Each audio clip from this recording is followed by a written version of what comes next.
Selamat berjumpa kembali dengan kami, channel Film Legenda Nusantara. Dalam channel ini, kami akan menyajikan cerita-cerita legenda, cerita-cerita sejarah Nusantara, kejayaan Nusantara. Semoga kita semua akan menyadari bahwa negara kita, Nusantara, adalah negara yang sangat luar biasa. Salam NKRI. Kidung Senja di Mataram bagian 12. Joko Lawu tentu saja mengenal apa yang dinamakan pesta tayuban itu. Sejak kecil dia sudah seringkali menonton pesta tayuban, sebuah pesta tradisional di mana para tamu yang ketiban sampur diharuskan menari dengan ledeknya. Karena dalam pesta itu dihidangkan minuman keras, arak atau tuak, dan yang ikut menari banyak yang dalam keadaan mabuk, maka tentu saja pesta seperti itu amat meriah, kadang juga diselingi kegaduhan, kemesuman, bahkan perkelahian karena memperebutkan giliran berjoget dengan ledeknya di dalam kesempatan mana para pria itu dapat menyentuh, meraba, menowel bahkan mencium ledeknya. Sebetulnya Joko Lawu ingin beristirahat dan tidak kepingin ikut menonton pesta tayuban yang dianggapnya gila-gilaan itu, akan tetapi dia merasa tidak enak kepada tuan rumah. Kakek duda itu hidup seorang diri saja di rumah itu, kalau dia menolak dan tinggal di rumah, berarti selain tidak menghormati tuan rumah, juga dia merasa tidak enak berada seorang diri saja di rumah orang selagi penghuninya pergi. Terpaksa dia pun ikut pula dan tuan rumah itu menjadi girang sekali. Raden, kalau ledek-ledek itu melihat Andika, tentu mereka akan berebutan melempar sampur, selendang, kepadamu.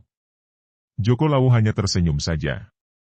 Biarpun dia sendiri seorang yang tidak asing dengan seni tari dan nyanyi, akan tetapi tidak pernah terbayangkan dia akan ikut tayuban seperti para pria mata keranjang dan pemabokan itu.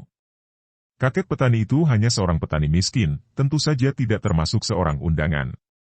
Maka, bersama Joko Lawu dia hanya berdiri di tepi panggung sebagai penonton dan karena dia mengenal petugas keamanan yang berjaga di situ maka dia dan Joko Lawu mendapatkan tempat paling depan dekat panggung. Para penabuh gamelan sudah memainkan beberapa lagu dan suara waranggana sudah menggema di seluruh dusun. Ada 4 orang ledek yang duduk bersimpuh di antara para penabuh gamelan dan diam-diam Joko Lawu kagum kepada seorang di antara mereka yang kesemuanya masih muda dan cukup cantik. Namun yang seorang itu, yang berselendang hijau, memang cantik jelita dan manis sekali. Tanpa diberitahu pun dia dapat menduga bahwa tentu ledek itulah yang dimaksudkan kakek petani sebagai Madularas yang terkenal. Ketika hidangan dikeluarkan, mereka yang menjadi penonton hanya dapat menelan ludah melihat para tamu yang duduk di panggung menikmati hidangan. Bau minuman keras segera tercium, membuat Joko Lawu merasa muak dan dengan punggung tangan kadangkali dia menutup lubang hidungnya agar bau arak itu tidak terlalu menyengat. Tiba-tiba pandang mata Joko Lawu tertarik kepada seorang pria muda yang duduk di atas kursi, di antara para tamu. Wajah itu, dia masih mengenalnya dengan baik. Bukankah pemuda yang kini mengenakan pakaian rapi itu adalah pemuda ahli tembang dan peniup suling, yang pernah diperkenalkan oleh Bayu kepadanya? Aji, benar sekali, pemuda itu tentulah Aji dan hampir saja Joko Lawu lupa diri dan berseru memanggil. Untung dia teringat bahwa dia sedang menyamar, dan tiba-tiba saja mukanya menjadi kemerahan karena dia teringat betapa anehnya keadaan hatinya.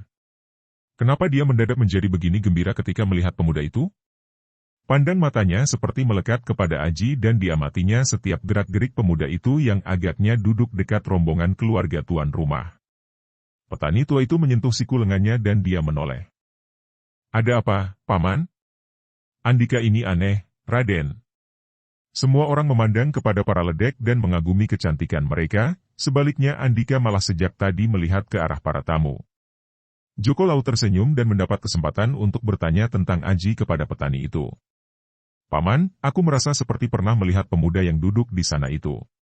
Dagunya membuat gerakan ke arah tempat Aji duduk. Yang mana? Tanya si petani sambil memandang ke arah itu. Pemuda yang memakai baju coklat itu, Paman. Yang tampan dan hitam manis itu? Joko Lawu mengangguk. Memang Aji hitam manis dan tampan sekali. Saya sendiri tidak tahu siapa namanya Raden. Akan tetapi pernah saya mendengar bahwa dia adalah keponakan dari istri kepala dusun. Dia masih keluarga yang punya kerja. Joko Lawu mengangguk-angguk. Agaknya Aji mempunyai keluarga yang terdiri dari orang-orang berkedudukan. Kepala dusun Pancot masih pamannya, sekarang istri kepala dusun Muncang juga masih bibinya. Terpaksa dia mengalihkan pandangannya ketika tarian dimulai. 3 orang ledek sudah bangkit dan mulai menari. Akan tetapi si selendang hijau masih duduk dan mengiringi tarian 3 orang kawannya dengan bertembang merdu. 3 orang ledek itu pun masih muda dan manis-manis, dan ketika mereka berjoget, maka gerak tubuh mereka lemah gemulai dan gerakan lekuk lengkung tubuh mereka menggairahkan. Mulai ramailah para pria yang duduk di bagian tamu, tertawa-tawa dan riuh rendah suara mereka berbicara, tentu saja membicarakan para penari itu, memberi pendapat masing-masing. Kemudian, mulai para tamu yang sudah lebih dahulu ditunjuk oleh tuan rumah, dihampiri oleh 3 orang penari dan menyerahkan sampur kepada para tamu kehormatan yang ditunjuk tuan rumah. Mulailah para tamu yang kejatuhan sampur atau selendang itu menari-nari, dilayani 3 orang ledek, mengikuti irama gamelan. Suasana menjadi gembira sekali kalau ada tamu yang berani dan nakal, menggerakkan kepala dan muka terlalu dekat dengan muka ledek sehingga hidung mereka hampir bersentuhan. Setelah para tamu kehormatan mendapat giliran, dimintalah dengan hormat oleh kepala dusun, tamu yang paling dihormati dan yang tadi tidak mau kalau diminta menari lebih dahulu. Dia adalah seorang demang yang kedudukannya lebih tinggi daripada kepala dusun, dan ketika akhirnya demang itu bangkit berdiri, dia minta agar Madularas sendiri yang melayani dia berjoget. Kepala dusun segera memberi isyarat kepada kepala rombongan penari itu yang membisikkan Madularas.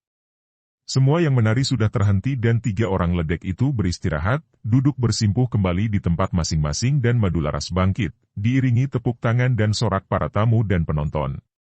Ketika darah ini bangkit berdiri, semua orang melihat betapa selain cantik dan manis, ledek muda ini pun memiliki bentuk tubuh yang paling menarik di antara mereka berempat. Dada dan pinggulnya membusung, 2 hal yang membuat seorang penari nampak amat menggairahkan. Dengan langkah yang gontai dan lemah gemulai, diiringi senyum yang manis dan sopan, kerling matanya tidak genit seperti 3 orang rekannya, ia menghampiri tempat duduk demang dan sambil berjongkok ia pun menyerahkan sampur atau selendang. Pak Demang menerimanya diiringi tepuk sorak dan sambil menyeringai, Demang yang bertubuh tinggi kurus dengan kumis tebal melintang itu bangkit berdiri. Gamelan ditabuh dan mulailah pejabat itu menari dilayani Madularas. Dan ketika ledek muda itu menari, nampak jauh bedanya dengan gerakan tari 3 orang rekannya. Jelas bahwa Madularas telah mendapatkan bimbingan dalam ilmu tari dari guru yang pandai. Tariannya halus, gerakannya sopan, dan biarpun tidak terlalu kuat dia menggoyang pinggul dan pundak, namun sedikit goyangan saja membuat seluruh tamu, terutama kaum pria yang muda, menjadi gempar dan banyak yang menelan ludah. Pak Demang agaknya juga dapat menahan perasaannya. Dia tidak melakukan hal-hal yang melanggar batas kesusilaan. Hal ini bukan karena dia seorang yang alim, melainkan karena dia menjaga namanya sebagai seorang yang berkedudukan, agar namanya tidak dijadikan bahan celoteh dan tertawaan. Kalau menurutkan hatinya, tentu saja selagi ada kesempatan, dia ingin sekali merangkul dan mencium ledek muda yang menggemaskan itu. Setelah selesai satu babak, dia memberi hadiah uang cukup banyak, dan cara memberikan hadiah ini pun dengan sopan, tidak dia selipkan ke balik kain penutup dada, melainkan diserahkan di ujung selendang Madularas yang menerimanya dengan sembah dan ucapan terima kasih, bukan saja untuk hadiah itu, terutama sekali untuk sikap yang bersih dan sopan dari sang demang. Setelah melayani demang, Madularas kembali duduk dan 3 orang penari pertama kembali menari. Setelah mereka yang dihormati tuan rumah menerima sampur, kini tiba giliran mereka yang memberi hadiah lebih dahulu mendapat giliran menari. Siapa yang memberi paling banyak, dialah yang lebih dahulu berhak menari dan memilih seorang di antara 3 penari itu. Tidak ada yang boleh memilih Madularas yang malam itu bertugas sebagai penyanyi yang mengiringi tarian 3 orang rekannya.